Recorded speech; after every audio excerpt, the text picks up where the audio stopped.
Welcome to San Luis Obispo Buddhist Church YouTube channel. Please like, share, and subscribe so that we improve on our Dharma message and you help to spread the Dharma. Do you ever wonder how one has achieved the goals that they have now?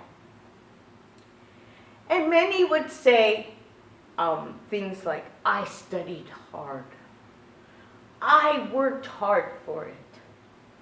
I put my nose to the grindstone.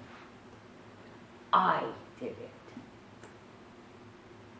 However, there are many influences, many people, many experiences, many adventures that has helped us to achieve those goals. Think about it. Just think about who and what has helped us to achieve our goals. It has taken many ancestors.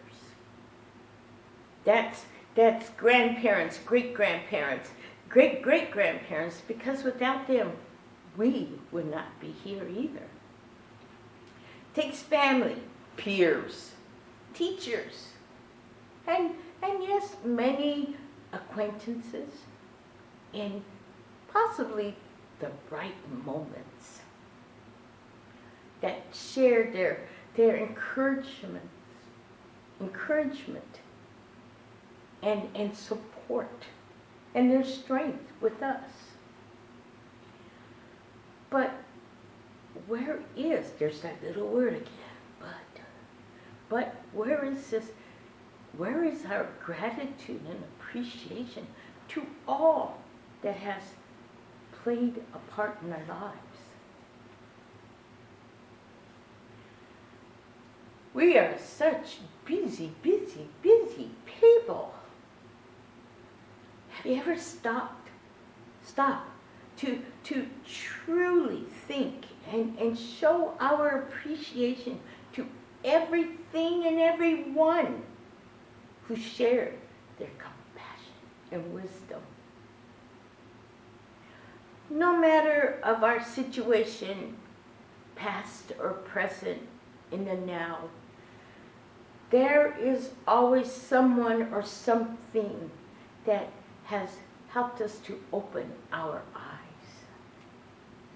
It is through compassion and wisdom that points us in the right direction.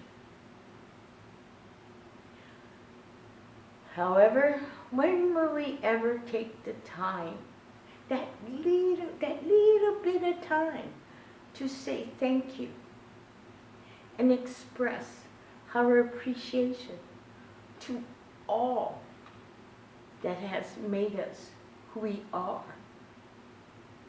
And that includes nature. That includes our environment.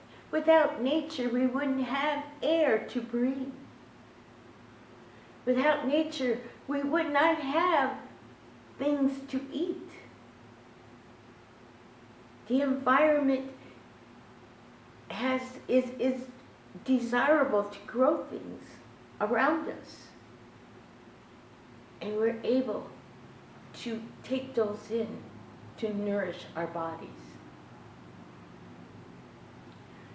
Becoming a minister was the furthest idea from my mind. But somewhere, someplace, someone planted a seed. And the seed was planted by my minister, who knew or saw something in me. And it was his influence, his support, his encouragement, and his strength that helped me find my path into the ministry. And there are not enough words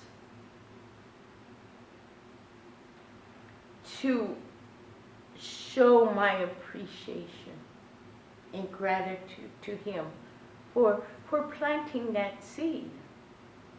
Even though sometimes I get angry and go, why did you plant the seed? But he did. It is my Nembutsu, my Namu Amida Butsu, in sharing and thankfulness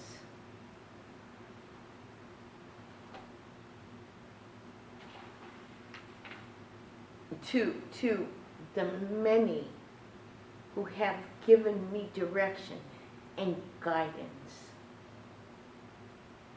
You know, there are times where I become tired and I think about quitting or retiring, I guess is the word. Yet, it is Namu Amida Butsu that gives me the opportunity to stop, breathe, and to really give it thought.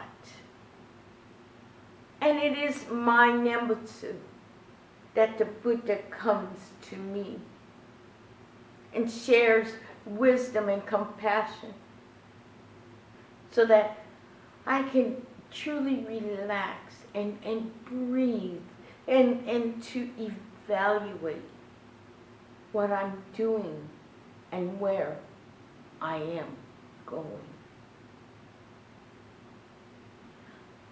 And I can say, yeah, it was my own idea, it was my own thoughts, but it is the heart and mind of Namu Amida Butsu that awakens in me to truly open my mind, my heart, my eyes and ears, to see and hear the teachings, to find my way.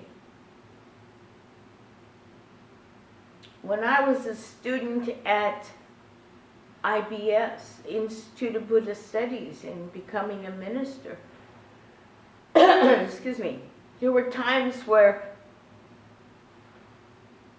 I always kept my boxes that I moved in with. And there were times where I would pull the boxes out, fold them back out, tape them up, start packing up. And I had a friend who would go, where are you going? I'm going home. I'm not ready to be a minister. I said, you know, I'm just not made out to be a minister. She goes, okay.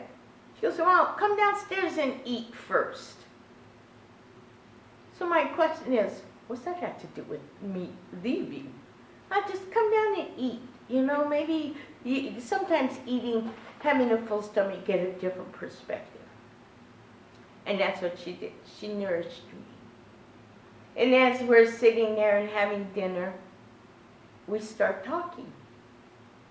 And she was able to pull out of me why I was leaving, why I wanted to leave. Well, the experience was I hadn't been in school for many years, won't tell you how many. And I didn't think I could study anymore. I didn't think the brain could absorb the teachings. And she sat there and she goes, well, eat some more. And as I was sitting there nourishing the body, I was also nourishing the mind. And after the meal and finishing cleaning up and doing those things, went back upstairs. And what's the first thing I did? Namu Amida Butsu.